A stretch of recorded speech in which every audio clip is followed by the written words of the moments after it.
Bab 3. Apakah semua kesempatan untuk kaya itu dimonopoli sedikit orang? Tak satu pun orang harus dipaksa miskin disebabkan sedikit orang telah memonopoli kekayaan dan menghalangi orang lain untuk mendapatkannya. Anda mungkin tak punya akses ke suatu jenis usaha, tapi ada banyak jenis usaha lain terbuka bagi Anda. Pada setiap waktu, gelombang besar kesempatan tercipta di berbagai bidang, mengikuti tuntutan kebutuhan umat manusia dan tingkat perkembangan evolusi sosial yang telah dicapai manusia. Ada kesempatan yang melimpah bagi tiap orang yang mengikuti arah gelombang itu, bukan sebaliknya dengan melawan arus gelombang. Jadi, para pekerja apakah itu sebagai individu atau kelas sosial tidak dihalangi untuk mendapat kesempatan emas itu. Para pekerja tidak dihalangi agar tetap berada di bawah majikan atau perusahaan besar atau pemilik modal besar. Sebagai suatu kelas sosial, para pekerja tetap menjadi pekerja karena mereka tidak melakukan sesuatu dengan cara tertentu. Kelas pekerja akan menjadi kelas majikan bila mereka mulai melakukan sesuatu dengan cara tertentu. Hukum alam yang mengatur kekayaan berlaku bagi sembarang dan setiap orang. Ini yang harus mereka pelajari atau mereka akan tetap berada di posisi mereka sekarang selama mereka tetap melakukan sesuatu seperti sebelumnya. Seorang individu dari kelas pekerja tetap jadi kelas karyawan karena seluruh kelas karyawan tidak peduli terhadap hukum-hukum yang mengatur kekayaan ini. Sebaliknya, jika dia tunduk pada hukum tersebut maka dia bisa mengikuti arus gelombang kesempatan untuk jadi kaya dan buku ini akan memberi tahu caranya. Tak seorang pun harus tetap miskin karena kurangnya persediaan kekayaan sebab ada lebih dari cukup kekayaan untuk semua umat manusia. Satu istana mewah sebesar Gedung Putih di Washington bisa dibangun untuk setiap keluarga di atas bumi ini hanya dengan bahan bangunan dari satu negara Amerika Serikat saja. Dengan pertanian intensif, negara ini bisa memproduksi wol, katun linen, sutra yang cukup untuk memenuhi kebutuhan baju setiap orang di atas bumi. Lebih baik yang dilakukan Nabi Sulaiman dalam keagungannya, juga cukup makanan untuk memberi makanan secara mewah. Persediaan yang nampak mata secara praktis tidak akan habis dan persediaan tak nampak mata benar-benar tidak akan habis. Segala sesuatu yang Anda lihat di atas bumi dicipta dari satu bahan asal, tidak berbentuk dan bisa berpikir, yaitu bahan di mana semua yang terlihat mata ini dicipta. Benda-benda baru secara konstan sedang dibuat dan benda-benda lama sudah dan sedang musnah, namun semua benda yang nampak mata tercipta dari satu bahan asal. Tak ada habisnya persediaan bahan asal yang tak berbentuk ini. Alam semesta yang nampak ini pun dicipta dari bahan asal ini, tapi tidak semua habis untuk mencipta alam semesta ini. Tempat kosong yang ada di alam ini, yang berada di antara semua benda yang tampak di alam semesta ini, diisi dan dipenuhi dengan bahan asal ini, bahan asal semua yang tampak ini. Puluhan ribu kali segala sesuatu benda dibuat dan dibuat lagi, dan bahkan tidak lantas kita akan kehabisan persediaan bahan asal ini. Oleh sebab itu, tak seorang pun jadi miskin karena tak ada cukup persediaan kekayaan. Alam universal adalah gudang kekayaan tak terbatas, persediaan yang tak akan habis. Bahan asal itu hidup bergerak dengan energi kreatif dan secara konstan menghasilkan benda-benda yang lebih banyak lagi. Bila persediaan bahan bangunan habis, persediaan lebih banyak akan dihasilkan lagi. Jika persediaan tanah habis hingga bahan makanan dan pakaian tak bisa tumbuh lagi di atasnya, akan ada cara tanah itu diperbaharui atau akan banyak tanah lagi dicipta. Bila semua emas dan perak telah tergali dari dalam bumi, jika adab kemanusiaan masih berada di tingkat perkembangan sosial yang membutuhkan emas dan perak, lebih banyak lagi akan dihasilkan lagi dari bahan asal ini. Bahan asal merespon semua kebutuhan umat manusia, karena bahan asal tak akan membiarkan dunia tanpa adanya benda yang layak. Ini berlaku bagi setiap orang. Umat manusia secara keseluruhan pada dasarnya dilahirkan kaya secara melimpah, dan jika seseorang itu miskin itu disebabkan mereka tidak melakukan sesuatu dengan cara tertentu yang menjadikan mereka kaya. Bahan asal tersebut bisa berpikir, bergerak dan selamanya mendukung kehidupan yang lebih sempurna. Merupakan sifat alamiah yang melekat pada makhluk hidup untuk menjalani hidup lebih dari sekarang, sifat alamiah untuk lebih baik dan sifat alamiah kesadaran makhluk hidup untuk memperluas batas kemampuannya dan menemukan jalan perwujudan lebih lengkap setiap potensi dirinya. Setiap bentuk kehidupan diciptakan dari bahan asal yang hidup ini, berubah menjadi benda yang terlihat agar bisa mewujudkan kehidupan yang lebih sempurna. Bab 4. Prinsip-prinsip dalam ilmu pasti, sains menjadi kaya. Pikiran, Kata benda dari berpikir adalah satu-satunya kekuatan yang bisa menghasilkan kekayaan yang nampak mata dari bahan asal tanpa bentuk ini.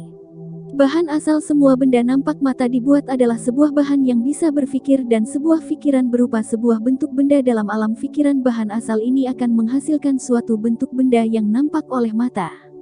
Bahan asal bergerak menurut pikirannya dan setiap bentuk benda yang nampak mata dan proses gerakan yang Anda lihat di alam ini adalah perwujudan yang nampak dari sebuah pikiran dalam bahan asal ini. Saat bahan asal ini berpikir tentang sebuah gerakan, bahan asal ini akan menghasilkan sebuah gerakan yang nampak mata. Begitulah cara semua benda yang nampak ini dicipta. Kita hidup di sebuah dunia pikiran yang merupakan alam semesta pikiran. Pikiran mengenai sebuah alam semesta yang bergerak menjangkau bahan asal ini dan bahan asal ini bergerak mengikuti pikiran tersebut menghasilkan bentuk nyata sistem planet dan mempertahankan bentuk tersebut. Bahan asal itu menghasilkan bentuk benda nampak, bentuk yang sama yang berada di alam pikiran bahan asal ini dan bahan asal ini bergerak mengikuti pikirannya. Mempunyai gagasan tentang sistem tata surya dan planet-planet, bahan asal ini menghasilkan bentuk matahari dan planet-planet yang mengelilinginya dan menggerakkannya sebagaimana bahan asal itu memfikirkannya. Berpikir mengenai bentuk sebuah pohon ek yang tumbuh secara lambat, bahan asal ini bergerak mengikutinya dan menghasilkan pohon meski berabad-abad dibutuhkan untuk menyelesaikan bentuk pohon ek hingga nampak seperti sekarang. Dalam proses penciptaan, bahan asal ini nampaknya bergerak menurut prinsip dan tata cara yang telah bahan asal ini tentukan. Dengan kata lain, pikiran tentang sebuah pohon ek tidak serta-merta menghasilkan bentuk nyata sebuah pohon ek secara instan dan tiba-tiba. Tapi bahan asal ini memulainya dengan aktivitas menggerakkan tenaga-tenaga dan sarana yang menghasilkan pohon ek, sesuai alur hukum alam tentang pertumbuhan. Setiap pikiran tentang sebuah bentuk benda yang ada dalam alam pikiran bahan asal ini menyebabkan penciptaan sebuah bentuk benda yang nampak mata tapi selalu mengikuti prinsip-prinsip hukum pertumbuhan dan hukum aktivitas yang telah mapan. Pikiran akan sebuah rumah dalam bentuk konstruksi tertentu jika ditujukan pada bahan asal ini, tidak akan menyebabkan penciptaan rumah secara langsung atau instan namun akan menyebabkan berkumpulnya energi-energi kreatif yang sudah ada pada bidang perdagangan dan ekonomi pada saluran-saluran tertentu yang akhirnya menyebabkan pembangunan secara cepat sebuah rumah. Dan jika tak ada saluran-saluran yang ada bagi energi kreatif ini bisa bekerja, maka bentuk nyata rumah akan dibentuk secara langsung dari bahan asal ini, tanpa menunggu proses yang lambat dunia organik dan anorganik. Tak satu pun pikiran sebuah bentuk benda yang dikirimkan, dicetakkan, pada bahan asal ini tanpa menyebabkan penciptaan sebuah bentuk nyata. Manusia adalah makhluk berpikir, pusat berpikir, thinking center, dan bisa menghasilkan pikiran. Semua bentuk benda yang seseorang bentuk lewat tangannya pertama kali harus ada dulu di alam pikirannya. Ia tak bisa membentuk sebuah benda sebelum ia memikirkan sebuah bentuk benda tersebut. Sejauh ini, umat manusia telah membatasi usahanya secara keseluruhan terbatas pada hasil kerja tangannya saja, menerapkan usaha manual pada dunia penciptaan bentuk dan mencipta bentuk baru dengan cara merubah dan memodifikasi bentuk yang sudah ada. Umat manusia tak lagi berpikir untuk berusaha menyebabkan penciptaan bentuk-bentuk baru dengan cara menjangkaukan sebuah pikiran pada bahan asal ini. Bila seseorang memiliki sebuah pikiran tentang suatu bentuk benda, ia mengambil bahan materi dari bahan-bahan alam dan membentuk benda sesuai yang ada dalam pikirannya.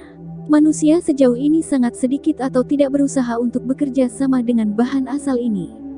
Seseorang membentuk dan membuat ulang benda-benda baru, bentuk yang sudah ada dengan cara manual dan tak memberi perhatian pada pertanyaan apakah dia bisa menghasilkan benda-benda dari bahan asal ini dengan mengkomunikasikan pikirannya pada bahan asal tersebut.